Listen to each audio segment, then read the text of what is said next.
Your attention, please. The Disneyland Limited, now departing for a complete trip around the Magic Kingdom, through the Grand Canyon diorama, stops at Main Street, Frontierland, Fantasyland, and Discoveryland. What? Cette voix, vous l'avez entendue des dizaines de fois en attendant le train à Main Street Station. C'est bien sûr la voix d'Eddie Soto, dont nous allons parler aujourd'hui dans notre émission. Initiating launch in 3, 2... Je déteste les comptes à rebours. Et accrochez-vous à votre chapeau et à vos lunettes. Quand les portes automatiques s'ouvriront, empruntez la rampe jusqu'à la cabine. Nous avons une équipe extraordinaire aujourd'hui. Bienvenue à Autopia. Feu à volonté, les gars! Bonjour à tous, aujourd'hui on va vous raconter l'histoire d'Eddie Soto, l'homme qui a décidé que Disneyland Paris ne serait pas juste beau à regarder, mais aussi incroyable à écouter. Avec nous, des spécialistes de l'imagineering, Jérémy, que vous commencez à connaître. Oui, salut Olivier, merci pour l'invitation. Ça va? Avec grand plaisir.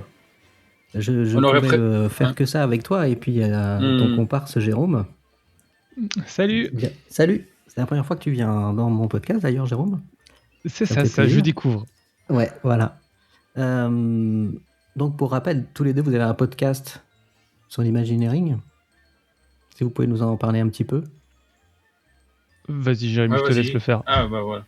Ouais, un podcast qui est un peu en sommeil, hein, il est un peu dans le frigo, dans le congèle même, on va dire.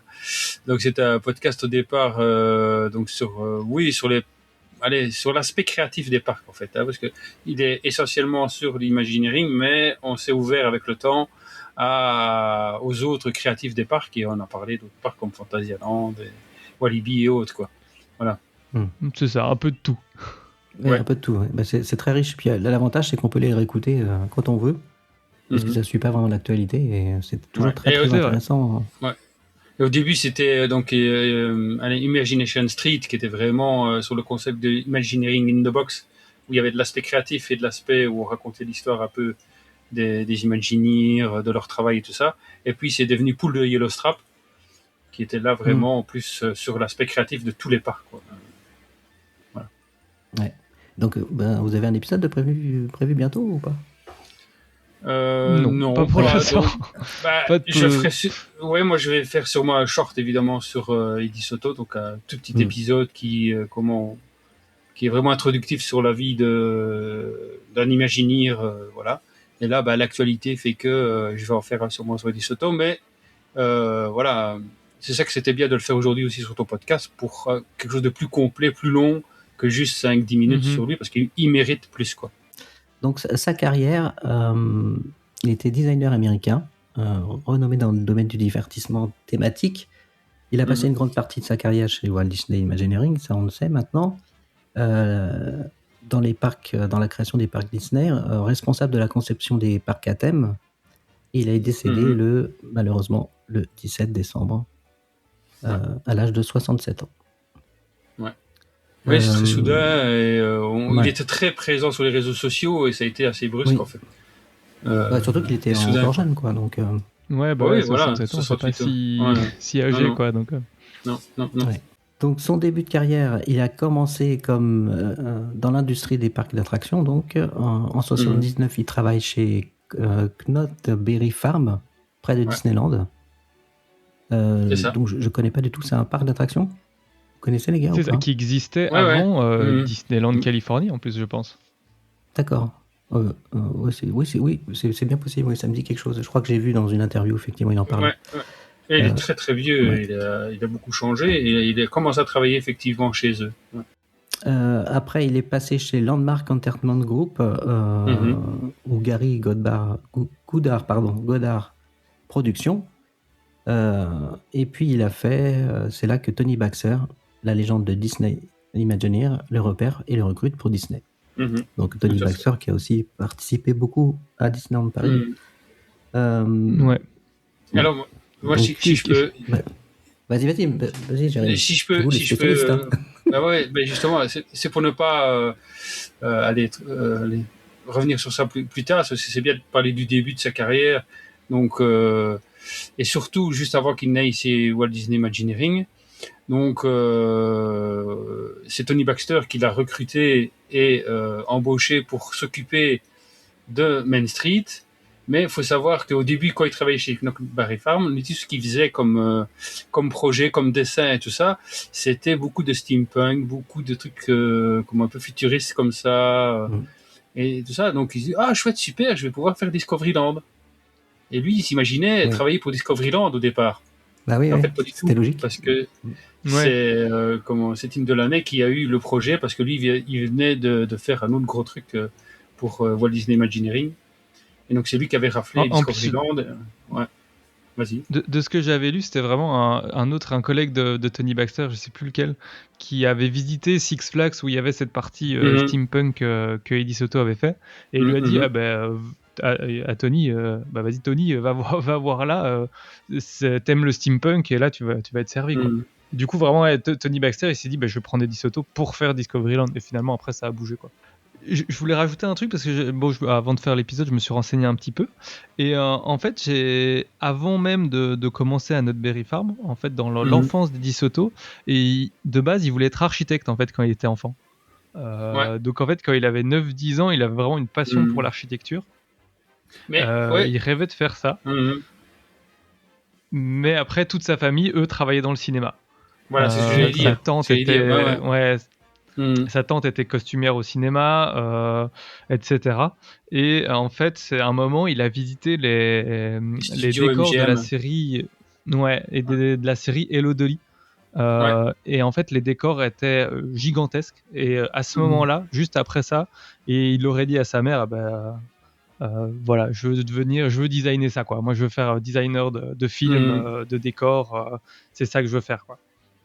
Et comme beaucoup en fait, parce que, et ça je l'ai vécu ici en allant en Californie dans la visite des studios à Universal, qui est une visite, une attraction qui est vraiment très vieille, qui date du tout début de la visite des studios d'Universal, et tu as plusieurs acteurs et réalisateurs, dont un petit réalisateur qui s'appelle Steven Spielberg, je ne sais pas si vous connaissez, qui parle. J'en ai entendu parler. Je crois. Il a fait 2-3 films, quoi. 2-3 trucs indépendants, non, c'est pas ça. Voilà, et qui raconte que c'est en faisant justement aussi une visite comme ça de studio et autres que la passion, et d'autres le disent aussi, d'autres grands acteurs et faiseurs de films qui racontent que c'est en faisant des visites comme ça que la passion naît. Eddie Soto, c'était la même chose. C'est en visitant les studios, comme tu as dit, Jérôme, de chez MGM, que la passion est née, des décors et tout ça, quoi. Et qu'il en a fait son métier. Ouais. Et du coup, je suis très content, Olivier, pour ça, de l'invitation, parce que du coup, je me suis plongé un peu dans toutes ces histoires et tout ça, et j'ai appris ça. Et en fait, je me suis vraiment reconnu dans sa jeunesse et dans le côté. C'était enfin, pas le même parcours, mais allez, moi aussi, j'ai commencé par mes études d'architecte en disant c'est bon, je veux faire architecture. Et puis. Plus dans mon adolescence, et pendant mes études, j'ai commencé à aller un peu trop souvent à Disney.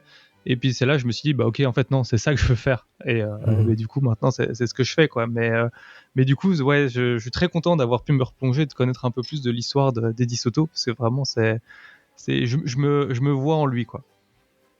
Eh ben écoute, ça me fait plaisir de te faire plaisir. Donc voilà, alors on va parler je pense qu'on peut parler directement de sa carrière chez Walt Disney Imagineering. Donc il y est resté environ 13 ans, jusqu'au poste de senior vice-président de concept design. Ça, c'est les noms de job américains. Ouais. Ça, c'est... Ouais, voilà, c'est exactement, apparemment, senior vice-président of concept design. Oui, c'est pas simple. Hein. Je sais pas trop ce que ça veut dire, mais... Non. Enfin, on comprend le sens général quand même. Enfin, voilà. C'est ça.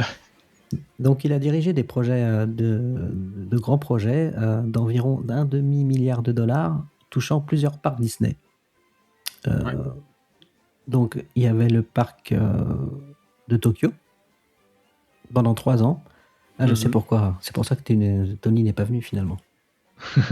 À cause de l'attraction Winnie the Pooh. Voilà, c'était un dark ride révolutionnaire. Donc, le premier dark ride sans ride, en fait. Sans rail, c'est ça? Ouais. Le premier trackless, ouais. Je l'ai pas fait, donc je peux pas savoir.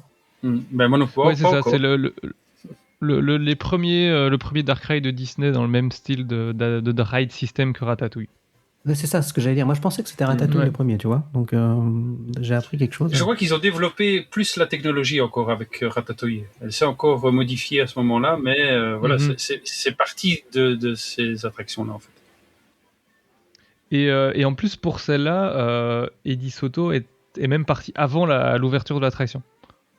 Il était même pas là, enfin, il avait déjà quitté Disney au moment de l'inauguration. D'accord. À Tokyo, tu veux dire? C'est ça? Ouais. Ok. En fait, mais je pense on connaît les délais de Ouais. conception des attractions à Disney, donc je pense le design et tout était déjà fini, mais Oui, il a fait son et c'était travail. en phase de ouais. construction, mais du coup, après, il est parti entre-temps. Ensuite, il a participé au développement précoce de Indiana Jones Adventure à Disneyland. Attraction Tu géniale, l'as ouais. vu? Bah oui, Jérémy. Ouais. Alors, Je l'ai fait 4 fois lors du séjour, alors que je suis allé 3 jours sur le parc, ouais. Non, on a fait plus que ça. Mais, enfin, ouais, entre 6 et 8 fois, je crois qu'on l'a fait. Sur le Ok, séjour. rien que ça. Ouais, non, c'est une attraction mythique, quoi. Enfin, elle est trop géniale, à tout point de vue. Mais parce Oui, que c'est on aussi a eu des- le mélange, c'est le mélange de Tony Baxter, d'Eddie Soto, tout ça, enfin, toutes ces Ouais. équipes-là qui ont fait cette attraction, quoi. D'ailleurs, il y a la même à Disney World, hein, je crois. Jérôme, t'as dû le faire, du coup. Non, c'est à Tokyo qu'il y est. Ah, À je pensais Tokyo. qu'elle était ouais, ils vont la faire à Disney Non. World. Voilà, c'est ça. Elle est Oui. prévue. Enfin, Peut-être, ils ouais. vont Ouais, remplacer, ce serait une... ils vont ouais. changer. Voilà. En fait, ouais, c'est le même ride system et exactement le même parcours à Disney World, mais c'est sur Aladar, sur Dinosaure. Ouais, c'est ça. Comme c'est fermé, je crois qu'ils ont prévu de l'adapter en. Bah, Ouais, je surtout sais pas qu'ils ont- s'ils vont faire une copie parfaite ou si ça ils vont Je sais adapter pas. un peu, mais je crois Bah, que ça va être sur Indiana Jones. Mais ça mériterait parce que, elle a quand même un certain âge maintenant, cette attraction-là. Bon, elle a pas 70 ans comme le parc, mais elle est hyper immersive et voilà, elle vaut les attractions tout à fait modernes, quoi. C'est ça qui m'a choqué, c'est que c'était vraiment génial à tout point de vue. Et de toute façon, je repense à Walt Disney World, ils ont tout intérêt, entre guillemets, à implanter ou à faire une nouvelle attraction dans le même style, parce que vu ce qui s'est passé avec le dernier Stunt Show là-bas, justement, Walt Disney World sur Indiana Jones, avec la boule qui a On l'a vu percuté partout, un cast member, un cast member. Oui, enfin, c'est la grosse boule de polystyrène, hein, c'était pas. Oui, c'est ça. Oui, il a quand même 2 vertèbres qui ont été touchées, hein, donc c'est pas Ah ouais. juste un petit coup bleu, hein. Ouais. Il a quand même été. D'accord. Mais voilà. Ça fait un strike. Ouais, C'est ça. exactement. Voilà. Le bowling humain. Mais il a c'est vrai que participé- le ride system d'Indiana Jones, enfin en tout cas juste la version dinosaure, c'est impressionnant, pas la violence, mais l'intensité du truc, quoi. Parce que moi je m'attendais à un petit dark ride tranquillou, mais au final, pas du tout. Ouais, c'est violent. Indiana ouais. Jones, Mais c'est pas ça va tranquille, ouais. vite. Non, ça va vite, il y a des virages serrés, c'est vraiment, j'étais étonné, quoi. Et du Il y a coup, pas la ça version existe. d'Animal Kingdom à dinosaure, c'est juste dans le noir, mais à mon avis, en Californie, ça va être incroyable. Ouais. C'est incroyable. Ouais. Et la version dinosaure, du coup, elle existait avant Indiana Jones? Non, après. Après, ouais. D'accord. Ouais, ils l'ont. Je pense que de base, ils voulaient mettre Indiana Jones et puis ça coûtait trop cher et du coup, quelle est la Histoire de solution licence. facile pour pouvoir mettre moins de décors? On éteint la lumière. Bon, je caricature. Bonne hein, mais- solution. Ouais. C'est vrai. Ouais. Ensuite, il y a eu Mission Space à Epcot. Je crois que c'est le Space Mountain d'Epcot, c'est ça? Si je me trompe pas. Non, Mission Space, c'est le truc avec les centrifugeuses, ça, non? Oh là là, oui, c'est- je vois ce que c'est. Le truc que je ferai jamais de ma vie. C'est Avec pas la si. En fait, version- la version Avec verte, la- elle fait rien du tout. Voilà, ouais, c'est ce que j'ai dit. Ouais, j'ai la pas fait version la version orange, ouais. orange, donc je saurais pas dire. Mais la version verte, honnêtement, allez, ça fait des petites sensations, mais on a même pas l'impression que ça bouge. Par contre, Mais- ouais. Mission Space, c'est hyper immersif. Ah voilà, ce que j'allais dire. C'est pour ça que je voulais le faire, et je me réjouis de le faire, c'est ça, c'est pour son aspect immersif. Ouais, il y a vraiment un côté années 80, 90, 90 là, qui est assez, enfin, mais qui fonctionne encore, parce qu'il y a ce côté un peu rétro. Allez, on est dans une station, enfin, une navette spatiale de ces époques-là, et donc je trouve il y a un côté un peu nostalgie et vintage qui fonctionne encore bien pour l'instant. À voir si à un moment ça va pas être un peu dépassé et que ça risque pas de bouger. Mais vraiment, je m'attendais à rien de cette attraction et j'étais vraiment super agréablement surpris. Alors, il a fait aussi des améliorations à Space Mountain, des voies des attractions comme le conducteur du train à vapeur à Disneyland Paris, comme on vient de l'entendre. Aussi à Walt Disney World, et puis à Sunken, je crois que c'est Tokyo aussi, ça, bah oui. Je crois que c'est Tokyo à Adventureland. C'est un personnage qu'on retrouve à plusieurs endroits, j'ai l'impression. Genre à la Skipper Canteen, Trader Sam, certains endroits dans Disney Polynesian. Ouais, c'est un personnage. Il donne sa voix aussi au personnage. Mais ce qui m'avait surpris aussi, c'est qu'en fait, il y a énormément de projets sur lesquels il a travaillé, mais qui au final n'ont jamais vu le jour. En fait, il avait aussi dessiné toute une rénovation, on va dire, de toute la zone Tomorrowland de Tokyo, dans un côté justement assez steampunk, qui se rapprochait un peu plus de ce qu'on a à Discoveryland, mais au final, budget est trop cher et j'ai l'impression que ça a été pour beaucoup de ces projets, ils voyaient les choses en grand et du coup souvent le budget ne pouvait pas suivre et du coup ça tombait à l'eau.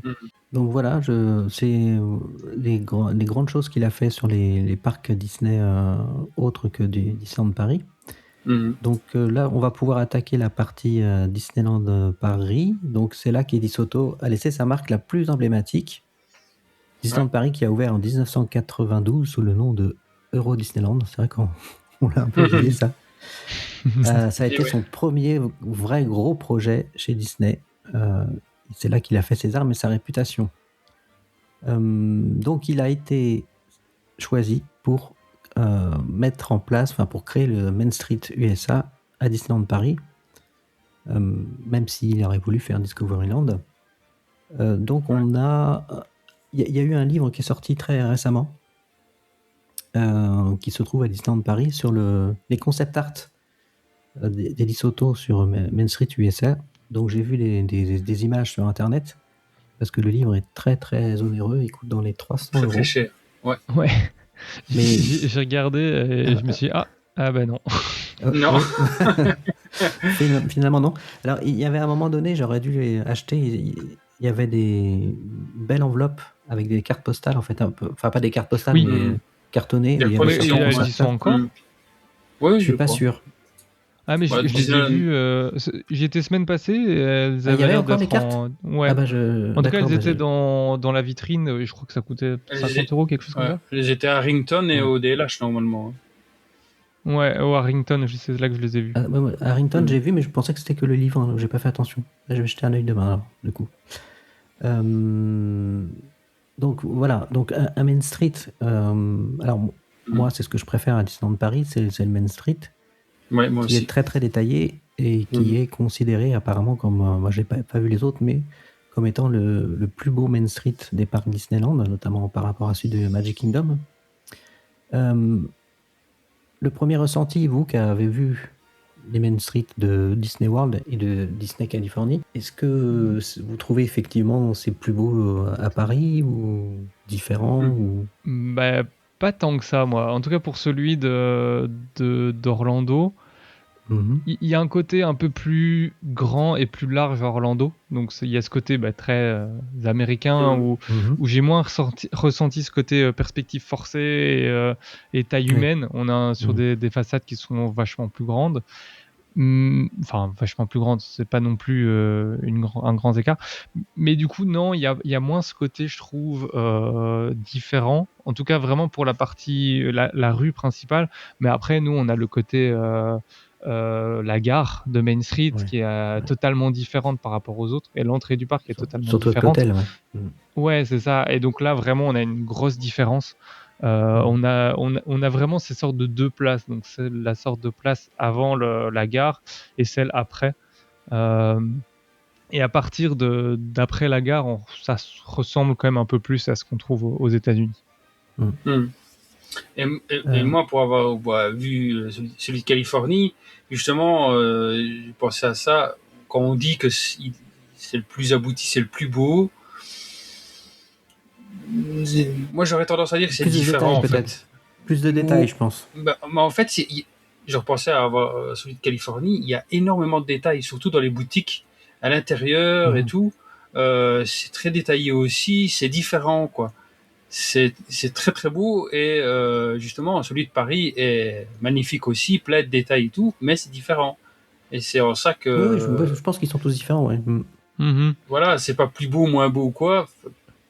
Voilà. C'est comme pour celui moi, de Shanghai, c'est différent. qui s'appelle pas Main Street d'ailleurs. Ça y ressemble, mais c'est très différent aussi. Ouais. Donc effectivement, la chose marquante, c'est l'hôtel Disneyland, le Disneyland Hotel qui est directement à l'entrée du parc. Sous la gare, c'est la première chose qu'on voit quand on arrive à Disneyland Paris. C'est magnifique et souvent les gens le confondent avec le château. Parce que encore la semaine dernière, j'entendais les gens qui arrivaient et puis qui voyaient ce magnifique hôtel et qui disaient « Oh, regarde, le château de Disneyland ». Donc, c'est vrai que ça m'étonne pas. Ouais, c'est vrai que... Et du coup, souvent on pense que c'est uniquement de Tony Baxter du coup qui est à l'origine de l'hôtel, mais du coup Eddie Soto a aussi fait quelques concept art du design de l'hôtel, quoi. On les voit dans le livre, ouais. Et qui est vraiment magnifique. Mais encore une fois, lui, il a donné l'impulsion, quoi. En fait, il a donné l'impulsion par ses concept art et tout, et puis après, c'est les architectes qui ont repris la main sur le projet et qui ont développé,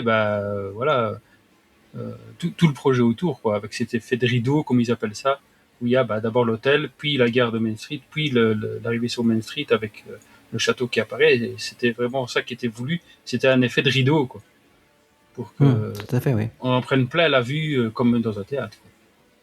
Oui, c'est ça, parce que en Californie, c'est compréhensible, parce que le parc est dans une ville, en fait, grosso modo. Donc, ouais.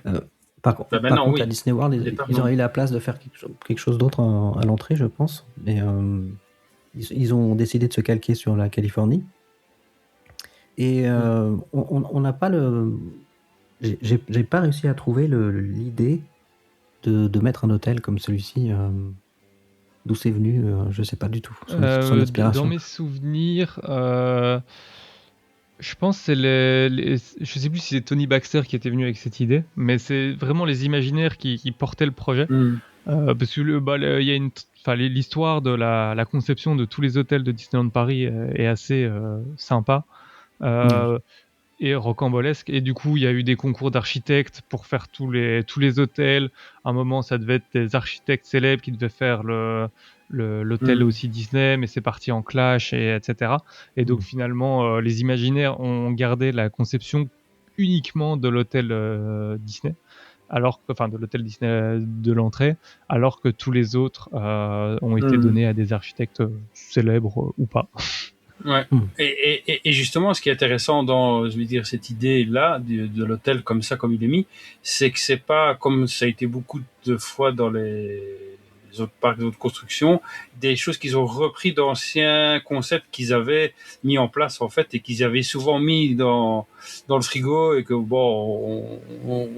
on les laisse là, on verra plus tard. C'est vraiment une idée originale qui a été mûrie, comme tu dis Jérôme, par les Imagineers et tout, et qui est hyper originale et qui a rendu cet hôtel, cette entrée vraiment unique, quoi, parmi tous les parcs Disney, quoi. Donc c'est pour ça que c'est très intéressant aussi, parce que on va voir plus tard dans la conception de Main Street qu'il y a eu des modifications et des trucs qui ont été repris d'anciens concepts, quoi. Oui, et puis en fait, il voulait faire un petit peu autre chose au départ. Ouais. C'est ça. Ça, c'est vrai que c'est pas mal, quoi. Et pour tous ces projets, j'ai l'impression qu'on sentait qu'il essayait de chaque fois rajouter sa touche et sa créativité. Et parfois ça marchait, parfois ça marchait pas, quoi. Mais avec lui, dans sa réflexion au début, quand on lui a dit « Ok, tu vas faire Main Street, on veut une copie de celui de Magic Kingdom », bah lui, il s'est dit « Ouais, mais est-ce que ça va parler au public français et européen comme ça parle aux Américains ?» Parce que le concept de base de Main Street aux États-Unis, c'est de pouvoir... ramener les gens à cette époque d'une Amérique qu'ils connaissent. Mais cette Amérique-là, nous, on la connaît pas très bien. et même j'essaie de réfléchir dans des films connus, pas tant que ça. Bah, pareil, Lodoli. Ouais, et encore, perso, moi, j'en ai jamais entendu parler avant de lire ça. C'est peut-être pas ma génération, mais du moi non coup, plus, ouais, quand même. il s'est dit. Oups. À mon avis, Mais c'est un super film, hein, c'est magnifique. Oui, bien sûr. c'est une série ou un film en fait? C'est un film. Moi, je connais le film, mais je sais pas c'est de quoi. C'est une comédie musicale. Ok. Ah ouais, moi, je connais pas. Et dedans, il y a Je n'avais jamais entendu. Il y a les chansons du film, c'est des musiques qu'on retrouve dans Main Street. Ok, tout se rapproche. Et je sais qu'il s'est inspiré de décors du film pour certaines mais parties de il y a Main Street. carrément de Pour la le... musique. Je me rappelle. Il y a une histoire de pantalon, je me rappelle plus. Le titre, c'est carrément. C'est un des instrumentales qui a été repris, qu'on entend tout le temps dans Main Street. Un des plus célèbres. Ouais. Et du coup, je crois que c'est le Piazza Garden où il s'est inspiré du restaurant qu'on voit dans le film. Si on voit un restaurant dans le film. Oui. Mais je vous conseille ce film. D'ailleurs, il est sur Disney+, je crois. Ah, donc, ce sera mon prochain devoir. C'est très feel good. Hein. Bon, c'est une comédie musicale qui donne la pêche. Donc il faut de temps en temps. Ouais, voilà. Ouais, bien, ouais. Et qu'est-ce qu'on disait avant ça? Ah oui, du coup, il était parti vraiment dans l'optique, ok, cette époque-là, ça va pas parler du tout aux Européens. Alors, qu'est-ce qu'on peut proposer afin quelle vision ils ont des États-Unis et qu'on aurait envie de donner, quoi. Et du coup, c'est là qu'il est arrivé avec son idée d'un Main Street, mais plus au niveau des années 20, avec un côté très art déco. New York, Chicago, avec les métros suspendus, là, je sais que c'est un nom, mais... Oui. Mais oui, on voit. Donc, c'est parlant déjà. Ouais. Et c'est vrai... Je sais pas si ça aurait été mieux, mais en tout cas, c'est couillu, quoi. Ça aurait été totalement différent. Et je pense qu'on revoit... Je trouve que l'art déco, les années 20, c'est redevenu à la mode, avec le film Gatsby, par exemple, et d'autres films, style Les Aventures de Rocketeer, c'est la même chose aussi. C'est redevenu un peu au goût du jour. Arcane, qui est une série où c'est tellement de ce style aussi. Si ça se trouve, ça aurait y collé parfaitement, quoi. Ouais, c'est possible. Mais tu sais pourquoi il est revenu en arrière, du coup? L'argent, à mon avis. Ouais. Le budget. Ouais. En fait, il y a eu, de ce que j'ai lu, il y a eu deux éléments. Il y a eu l'argent, comme d'hab. Et le deuxième, c'est Michael Eisner qui disait que... Enfin, en fait, la vision de Michael Eisner des années 20 aux États-Unis, c'est pas du tout la même que celle que nous, on imaginait. La sienne, c'était prohibition, la mafia, les gangs organisés, tout ça. Et en fait, il voulait pas prendre le risque que ce soit associé à Disney, quoi. Parce qu'à l'époque, c'est toujours un peu le cas, mais ils veulent essayer toujours d'être le plus clean possible, pas de dérapage, etc. Donc c'est pour ça qu'il s'est dit non. Et je pense qu'il était... Michael Eisner avait l'air quand même assez têtu. Et donc à mon avis, dans sa tête, c'était comme ça et ça allait être comme ça et point, quoi. Ouais, et si en plus ça coûte plus cher. Parce que je crois qu'il avait même donné un budget à Eddie Soto au début. Je crois que c'était une histoire de 150 millions, quelque chose comme ça, pour tout réaliser, et il pouvait pas dépasser. Et je crois que faire un truc comme ça avec des tramways qui suspendus, ça aurait coûté beaucoup plus cher. Ouais. Mais ils auraient pu le faire sans les tramways aussi. Oui, mais après, est-ce que ça aurait eu le même charme? Non, c'est possible. Voilà, je pense que c'est pour ça qu'il n'y a pas que l'argent qui était un problème, parce que comme tu le dis, c'est vrai qu'ils auraient pu trouver des petites coupes budgétaires par-ci par-là ou changer un peu l'aménagement pour y arriver. Plus entendu la version effectivement gangster qui. C'est ça, à mon avis, les deux ont dû jouer. Ouais, à mon avis, oui. Autre particularité à Disneyland Paris, ce sont les arcades ouvertes. Liberty Arcade et Discovery Arcade, qui sont un concept totalement inédit. Enfin, pas totalement, hein. Parce qu'au départ... Tu parles de Tokyo après? Non, Tokyo était avant, et c'était Donc ils avaient fait un Main Street couvert et totalement, bah voilà, c'était une rue couverte et tout, avec cette grande arcade comme ça qu'il y a à Tokyo. Mhm. Et au départ, c'était ça qui devait être fait à Disneyland Paris. Donc on aurait eu un Main Street comme il est, mais couvert, avec aussi ce grand truc couvert avec ce style comme ça, comme on a dans les arcades maintenant, hein, mais en grand quoi, et au milieu de la rue. Et c'est en discutant, et c'est lui justement, Eddie Soto, qui en discutant, en disant non, ça n'ira pas, ça ne marchera pas et tout ça, qu'il a eu cette idée de cette double arcade pour quand même, parce que la grosse crainte des Américains, c'est la météo. En Europe, il va pleuvoir tout le temps, donc il faut que tout soit couvert et tout ça. Et ils y sont arrivés, mais d'une autre manière, quoi, à faire que le parc soit visitable quasi en restant couvert une bonne partie quoi, de la visite par plein d'endroits à visiter. Tout à l'heure, je disais qu'il n'y avait pas beaucoup de différence par rapport à Magic Kingdom. Ben, en fait, si, celle-là, c'est vrai que c'est plutôt pas mal de différence parce que ça, il n'y a pas du tout aux États-Unis. Quoi. Mais c'est qu'ils partaient d'une idée, comme je disais au début, que c'était un truc qui était enterré. Ils ont développé ce truc qui existait déjà et ils l'ont remis à une sauce qui serait mieux pour le parc. Et effectivement. Tu parles par rapport à Tokyo? Qu'est-ce que ça existait déjà, c'est ça? Ouais, c'est ça. Et même dans les premiers concepts d'Eddie Soto, sur sa version 1920, on retrouvait aussi déjà une...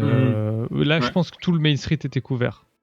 Ouais. Et c'est en visitant des galeries en Angleterre et en France oui, c'est très beau. Là, quoi. Si ça avait été comme ça, effectivement, comme dans certaines rues à Paris, ça pouvait être sympa, mais ce qu'ils ont fait à Tokyo, moi, je l'ai pas vu en vrai, mais je trouve ça horrible. Moi, ça m'attire pas non plus. Voilà. Moi, je trouve que c'est vraiment le parfait compromis, comme c'est maintenant, parce que du coup, s'il fait beau, tu peux profiter de l'allée centrale. Pour les spectacles, on le voit, le spectacle nocturne, c'est hyper agréable. Pour les parades, c'est super. Et si tu veux éviter un peu la foule, avoir une ambiance un peu plus cosy, tu peux passer par les arcades. Quoi. Même si c'est dommage qu'ils mettent plus les petites lampes à gaz. Mais bon, ça, c'est un autre débat. Oui, c'est un débat. Mais bon, en plus, c'est super joli. Et en plus, c'est un mini-musée, hein, donc vous avez exactement, c'est ça. Il y a des affiches dedans que je trouve vraiment magnifiques, quoi. Toutes celles sur Baltimore de 1999, ce genre de poster un peu rétro, enfin futuriste, mais de l'époque, je les trouve magnifiques. Ouais, donc voilà, c'est la plus grosse particularité du Main Street de Paris, je trouve que c'est vraiment les arcades. Totalement. Donc les années 20, on en a discuté. Donc il a travaillé avec Tony Baxter, on l'a vu, et Herb Ryman, je sais pas qui c'est. C'est le tout premier qui a dessiné le master plan du premier Disneyland, si je me trompe pas. Ouais, c'est ça. Ah ouais. Lui, vraiment c'est Walt qui travaille depuis toujours avec Walt. Ouais, c'est ça. Il dit fais-moi un dessin pour mon parc. Ça, et c'est lui qui a développé cette idée, ce dessin et qu'on a tous vu sur Internet. C'est ça. Et il a aussi travaillé en tant qu'animateur où il a animé des passages de Fantasia, Dumbo et d'autres. C'est aussi lui, je crois, qui a dessiné le château de la Belle au Bois dormant de Disneyland. C'est possible, oui. C'est possible, oui. Mais ce qu'il y a surtout... Mais d'ailleurs, oui. Et Eddie Soto le raconte, c'est que il a travaillé avec Ryman, mais il a travaillé aussi avec des gens qui ont formé Ryman, et pouvoir travailler avec quelqu'un qu'il admirait et travailler avec les gens qui l'ont formé aussi, il dit ça a été une chance, une richesse pour se former, qu'il en parlait encore, quoi. Tellement ça a été formateur pour lui dans sa vision et sa façon de travailler, quoi. En fait, ce que tu disais sur l'inspiration du château, c'est intéressant parce que j'avais vu un reportage où ils expliquaient qu'ils se sont quand même creusé la tête pour savoir quoi faire à Main Street, effectivement, et notamment au niveau du château. Parce que aux États-Unis, tu mets un château, ils sont contents, parce qu'ils ont pas de château là-bas. Voilà. Donc en France, le pays où il y a le plus de châteaux au monde, ils se sont dit oulala, comment on va faire? Donc c'est pour ça qu'on a entre guillemets le château le plus conte de fées en fait. Qui a un aspect totalement irréaliste, enfin conte de fées, pour que les Européens soient émerveillés par le château. En France, le Frontierland, pardon, on le préserve beaucoup. On est même en train de le restaurer un petit peu. Donc du coup, les Américains, j'ai vu des interviews, sur des chaînes YouTube, ils sont un petit peu, ils sont contents pour nous, mais un peu déçus pour eux, parce qu'effectivement, le Frontierland, c'est pareil. Nous, on ne connaît pas. C'est l'Amérique, tel qu'on se l'imagine, comme on l'a vu dans les films. Et aux États-Unis, ils sont moins attirés par cet univers qu'ils connaissent très bien. Mhm. Donc en fait, s'adapter à chaque public, c'est assez difficile en fait. Il faut y penser. C'est vraiment la même logique. Et Di Sotto le rappelle dans nombre de ses interviews, et nous, combien de fois on l'a déjà pas dit dans les Imagine Street, quand vous êtes des box sur la conception, et sur l'autre format, les IMA, c'est qu'il y a les règles de Marty Sklar qui dit qu'il faut toujours se mettre dans les pas de ses visiteurs, et c'est très important, quoi. Voilà, et ça, il en faisait un leitmotiv dans son travail, quoi. C'était un passionné qui travaillait, un passionné Disney qui faisait du Disney, quoi. Donc, voilà. Et c'est même Herb Ryman qui justement a conseillé Di Sotto avant de designer Main Street d'aller en France, de voir Paris, de voir tout un tas de monuments, de s'imprégner de la culture locale, et c'est après avoir fait ça que justement Di Sotto est arrivé en mode je peux pas juste proposer Main Street, je vais proposer autre chose qui plaira sûrement plus aux Français, quoi. Et Tom Morris aussi, Tom Morris, celui qui a fait le château en lui-même, qui s'occupait de Fantasyland, il l'explique aussi. Ça a été, toute l'équipe en fait, là, cette équipe de légende qui a fait Disneyland Paris, ils ont passé des semaines et des semaines à visiter la France pour s'imprégner et tout. C'est sûr. Voilà. D'ailleurs, l'objectif, après, c'est réussi ou pas, c'est une question de goût et d'avis. Et leur but, vraiment, c'était de faire le plus beau parc Disney du monde à l'époque. Ouais. Et je crois qu'ils sont. Parce les Français avaient un côté, une image de gens raffinés, tout ça, donc ils se sont dit, faut qu'on fasse quelque chose de. Il n'y a qu'à voir dans tous les détails de Main Street. Nous, on en rigolait souvent avec Jérôme et tout ça, et avec Louise, quand elle était là aussi. C'est que nous, on regardait tout, c'est-à-dire même les sols, les murs, les papiers peints, le carrelage, le type de carrelage, chaque détail, les détails, ils étaient là aussi, quoi. Chaque matériau choisi, chaque peinture, chaque moulure, chaque. Sur chaque centimètre carré des bâtiments aussi. Dans les arcades, c'est un musée, mais en fait, non, pour moi, c'est tout Main Street est un musée. Tu peux regarder chaque truc, c'est. Voilà, et même dans certaines parties de Frontierland, parce qu'ils ont. Et on se rend pas compte à quel point, le temps que ça prend de designer des décors à ce point de détail. C'est justement, c'est quelque chose que je me rends compte maintenant dans mon travail, où pour faire le moindre petit, même juste une petite file d'attente, mais dès qu'on va essayer de mettre le plus de détails, mais en fait ça prend un temps monstre, parce qu'il faut le dessiner, après si imaginons c'est un poster, il faut faire le poster, mais ça de nouveau ça demande du travail, et en fait le moindre petit truc, vite ça prend d'énormes proportions, et je trouve ça incroyable d'avoir pu mettre autant d'efforts et de travail dans un parc, et dans tout le parc est comme ça, hein, honnêtement, que ce soit Discoveryland, peut-être un peu moins dans les nouvelles attractions, je trouve, mais en tout cas dans le parc de 1992, tout le parc était comme ça. Moi j'ai vu un reportage sur justement la construction de Big Thunder Mountain. Rien que pour la file d'attente, tout ce que vous voyez, les pioches, tout ça, tout ce qu'il y a, ce sont des objets authentiques. Ouais. Donc ils ont mis un temps fou à tout récupérer, à chiner. Ouais, même les tracteurs qu'on voit dehors, c'est aussi des tracteurs qui ont été achetés à des vieux fermiers américains. Tout a été récupéré. C'est un travail colossal. Je me souviens plus du nom de l'imaginaire qui s'occupait de ça, mais il est mort maintenant. Et il avait passé des semaines et des semaines dans des brocantes et tout pour tout chiner. Ça n'était à ce moment-là. Même par exemple sur Main Street, chez le barbier, j'avais fait une vidéo là-dessus. Donc j'avais interviewé le barbier, et il nous a expliqué tous les objets, en fait, c'est des objets authentiques. Ouais. Et il y a des trucs, il y a des pépites. Donc tout est chiné, en fait. Tout ce que vous voyez dans les décors, ce sont pas des faux objets fabriqués, ce sont des objets. C'est vrai que je trouve le mot authentique est vraiment bien choisi. Et dans Main Street encore plus, parce qu'on a vraiment l'impression que on pourrait avoir c'était comme ça à l'époque, quoi. Oui, tout à fait. Dans le Walt, oui. Ouais. Là aussi. De toute façon, moi, ça marche.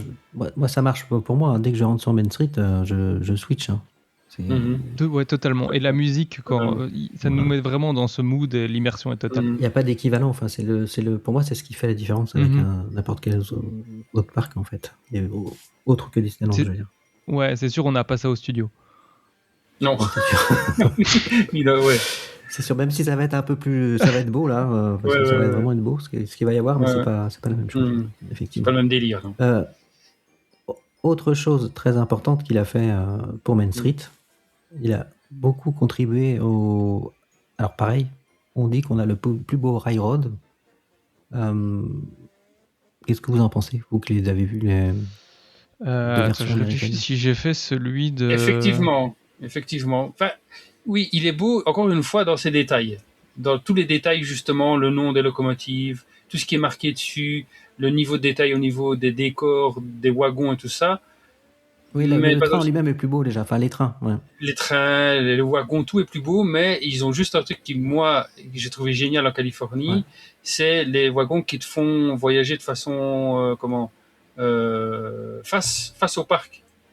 On n'est pas dans le sens de circulation, assis dans le sens de circulation du train, on est assis sur le côté, de biais, face au parc. Et ça, pour voir le parc quand tu circules, c'était génial en Californie. Mais non, ils étaient beaucoup moins beaux, quoi. C'est des baies de wagons, aucun détail et tout ça, donc ça c'est moins beau. Plus authentique, encore une fois, on en revient dans ce moment-là, plus authentique et voilà. Je suis sûr que Walt aurait vu ça. J'aime pas beaucoup ce genre de discours-là, mais bon, il aurait adoré, puisque lui, il était tellement passionné de train, tout ça, il aurait vu celui de Disneyland Paris. Oui, avec sa passion. Ouais. Voilà, il aurait adoré, quoi, je suis sûr et certain. Oui, je pense qu'il aurait trouvé le parc très très beau. Donc c'est à peu près tout, je crois, que pour Main Street. Enfin, Main Street, on pourrait en parler pendant des heures, de toute façon. Chaque centimètre carré, comme on a dit, il y a quelque chose à voir. Et en plus, moi, à chaque fois que je regarde Main Street dans les détails, je découvre toujours quelque chose. Ouais. Ou alors, il y a peut-être des choses que j'ai oubliées, et puis que... Mais c'est incroyable le nombre de détails qu'il y a, c'est vraiment impressionnant. Oui. Et comme Eddie Soto le dit souvent, lui, il travaillait à l'imagination, quoi. C'était ça son moteur. Et là aussi, je te rejoins un peu Jérôme quand il disait, je me retrouve en lui et tout ça. Et combien de fois, c'était notre phrase de podcast de fin, c'est que votre seule limite, ça doit être l'imagination. Ben lui, c'était vraiment ça, quoi. Et ça lui a mis justement, ça lui a permis d'avoir ce niveau de détail dans tout ce qu'il a fait, grâce à son imagination et sa connaissance. Donc après, il a quitté Disney. En 2004, il fonde Soto Studio, son agence de design à Los Angeles. Donc ça, je ne savais pas, je l'ai appris effectivement aussi. Vous savez ce qu'il a fait avec son studio de design ou pas du tout? Il a travaillé. Vas-y. Non, il a travaillé sur des avions, par exemple, des avions particuliers, quoi, des jets privés, où il a fait justement des jets privés, où il a travaillé dessus sur le design, des sièges, des décors à l'intérieur, avec encore un peu justement ce côté un petit peu steampunk, un peu côté vintage, enfin je sais pas, c'est Eddie Soto, quoi. C'est pas vraiment du steampunk, c'est du... Non, un peu le style Tomorrowland, je trouve, le côté un peu rétro-futuriste, mais pas comme notre Space Mountain. Non. Ouais. Apparemment, il aurait travaillé aussi pour Universal, est-ce que je vois? Ouais, il a travaillé, mais je sais plus si c'était avant Disney ou après, mais je sais qu'à un moment, il a travaillé sur le King Kong, la scène King Kong, je crois, à Universal en Californie. Il a fait aussi, il travaille aussi pour des magasins. Je sais qu'il a travaillé pas mal pour des voitures, des marques de voitures pour faire leurs concessions. Ferrari, Porsche apparemment. Ouais, Aston Martin, donc plutôt, il savait choisir les belles voitures. Oui, voilà. C'était pas Renault ou Citroën, quoi. Ouais, c'est ça. Non. Ouais, c'est sûr que la concession Dacia, elle fait moins rêver, quoi. C'est clair. Virgin Galactic aussi, et la NASA apparemment aussi. Ouais, et pas mal de chaînes télé aussi, genre les sièges sociaux de, je crois, de ABC, et quelque chose à Times Square, dans mes souvenirs aussi. Non, il était Donc, toujours très productif dans son studio, quoi. Ouais, c'est Ouais, ça. et je Puis en sais plus, qu'il a aussi il faisait du storytelling en plus, et je sais que il était sur un salon il n'y a pas si longtemps, les salons IAPA, donc pour tous les professionnels du monde des parcs, et il a travaillé avec une société qui faisait des sortes de cartes sous-marins. Oui, c'est ça, et il faisait du design pour les cartes, et en plus il faisait une sorte de petit parcours scénique sous l'eau du coup. Et c'est marrant parce que l'année passée sur le salon on était en face de ce stand là, et ça a l'air très marrant mais assez bizarre. Mais je sais que du coup il a travaillé un peu pour ce genre de... Il travaillait en fait pour différents clients, quoi, donc il y avait vraiment ce côté touche à tout. Oui, effectivement, il a fait des choses très très variées, effectivement. Quand tu lis NASA, Porsche, Ferrari, enfin, c'est dingue. Ah ouais, Aston Martin, bien sûr. Motorola, il y en a plein. Motorola aussi, ouais, tu vois, je l'avais pas. Donc Eddie Soto, on peut le retrouver sur Disney+, dans la formidable série de documentaires Imagineering Story, dans l'épisode, entre autres, de 1 à 3. D'après ce que ça fait longtemps que j'ai vu, donc je pourrais pas vous confirmer. C'est bien ça. Ouais, c'est ça. Donc Eddie Soto était un fan de Disney depuis l'enfance. Il avait construit une maquette de Disneyland adolescent, a priori. Ouais. Et son père avait réussi à dénicher les plans chez des imaginaires, et du coup il avait fait une petite maquette. Et je crois qu'on peut même retrouver une photo de lui enfant avec sa maquette. Ouais, on la voit, il y a une photo. Ah ouais, je la mettrai en vignette, ça, si je la retrouve. C'est une bonne idée. Donc autodidacte, il était connu pour son innovation et son amour des détails immersifs, ça on peut le voir avec effectivement Main Street. D'ailleurs, Main Street,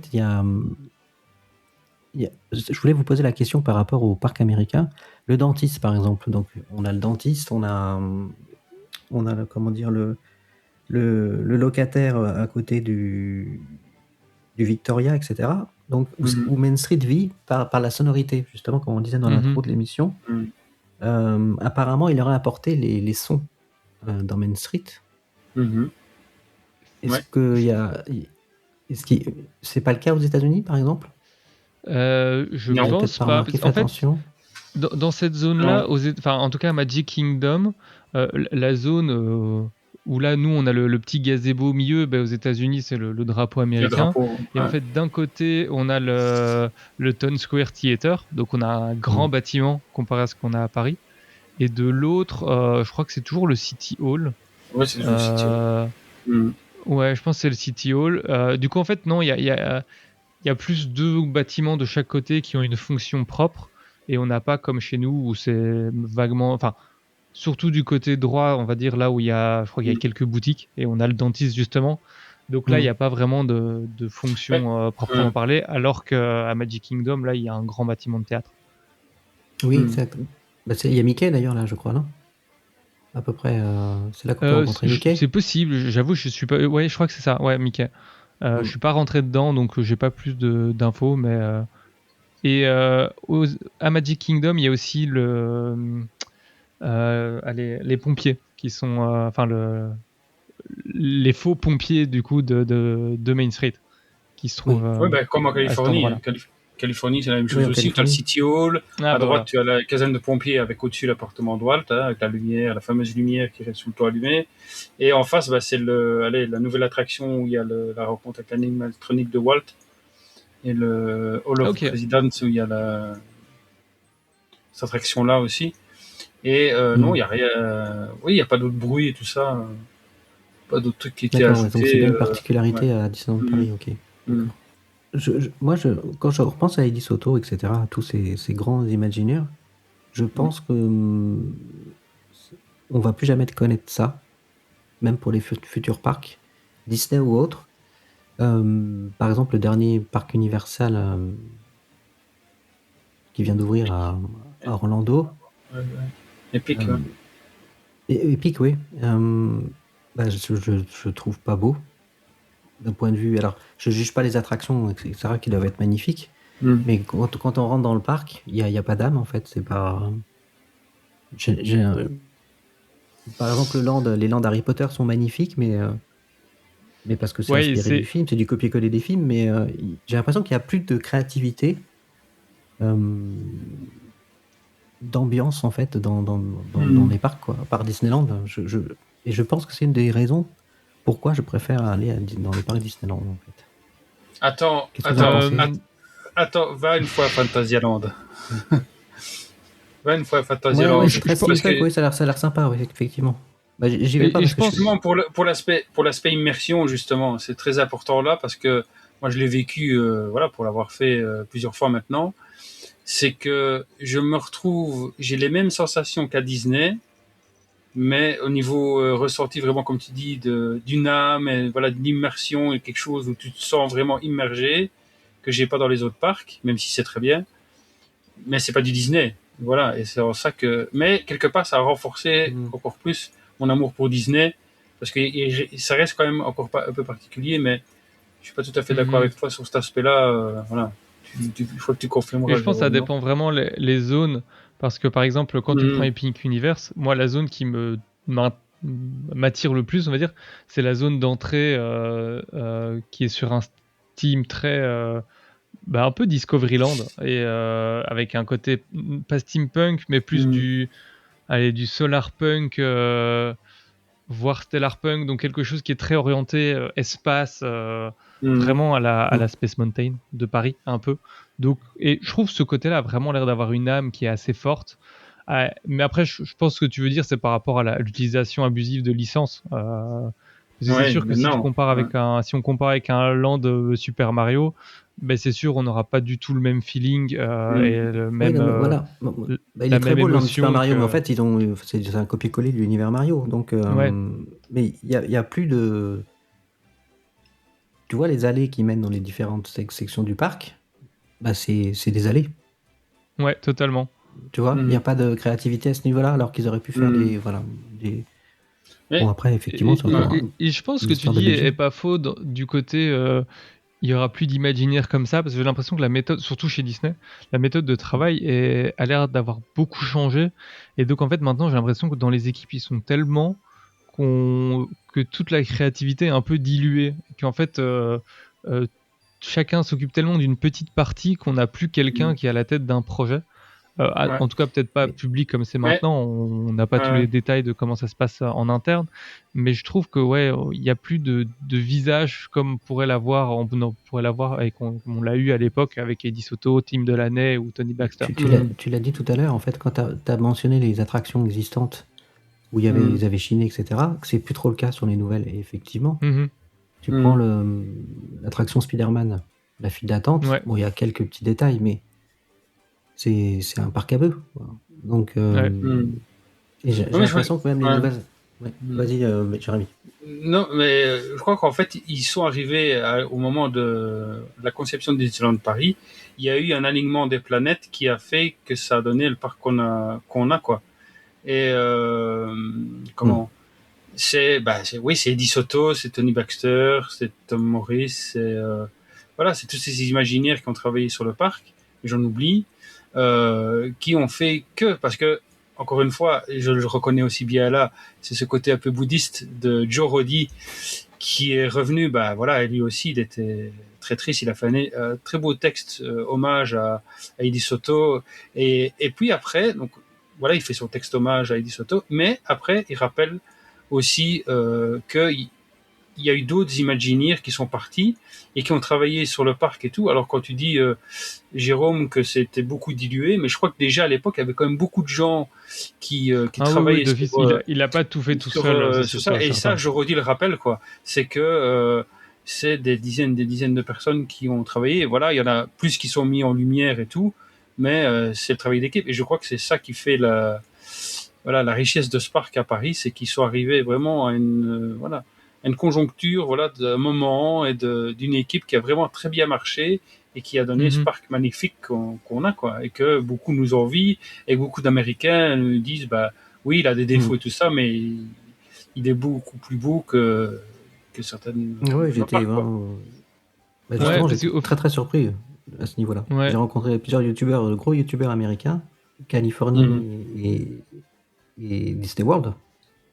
Et ils étaient franchement émerveillés, quoi. En tout cas, par la beauté du parc principal. Parce que le studio, c'est pas Je la les même. comprends tout à fait, parce que c'est vraiment le ressenti que j'ai eu quand j'ai été visiter Magic Kingdom pour la première fois. Ouais. En fait, je me suis rendu compte à quel point le parc de Paris est magnifique, quoi. Et pas que l'extérieur et les landes, mais aussi les attractions. Quand on voit la différence entre le Small World d'Orlando et celui de Paris, Mais tu prends le pire. Pirates des Caraïbes, j'ai l'impression que la moitié des Ouais. attractions qu'ils ont, et qu'on a Voilà. aussi, les notes sont mieux d'office. Bah, les Les files d'attente, thèmes, Pirates des Caraïbes, c'est une attraction, la file d'attente à elle toute seule. Ouais. Ouais. Et It's a Small World, Ouais, c'est mais la justement, version ouais. d'Orlando, c'est un cauchemar, hein. Ah ouais, à ce point-là. Mais après, allez, le parc il date des années 70, donc c'est normal Oui, que sûr. quand on fait le même mais 20 ans plus tard, bah forcément c'est plus qualitatif, ils ont appris de leurs erreurs, et heureusement d'ailleurs. Mais du coup, ouais, en fait, on voit à quel point Disneyland Paris est magnifique. Ouais, Magnifique, avec la mais végétation, enfin, ouais, mais et ça, voilà, pour avoir vu le parc californien, l'original, il y a quand même quelque chose qui se dit. Tu parlais d'âme, Olivier. Il y a quand même une âme que tu retrouves qui est incomparable en Californie et qui est forcément. voilà, malgré Forcément. qu'il est plus vieux, beaucoup plus vieux que c'est l'original et qu'il a beaucoup changé, tout ça. Il y a quelque chose qui fait que, et c'est encore une fois, c'est dans Mais ces détails aussi. Il a l'air très beau aussi en Californie, hein, franchement. Ah, mais c'est justement. Il est différent, mais. Ils rivalisent au niveau détail et c'est différent. C'est ça que je dis.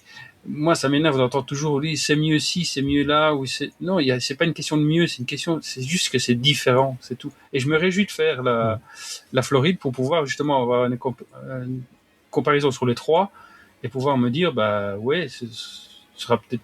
Je crois pas que j'aurais ce sentiment-là de mieux. J'aurais juste, c'est différent, c'est tout. Ce sera différent. Non, mais c'est des L'expérience concepts sera différente. différents déjà, parce que. Voilà, ouais.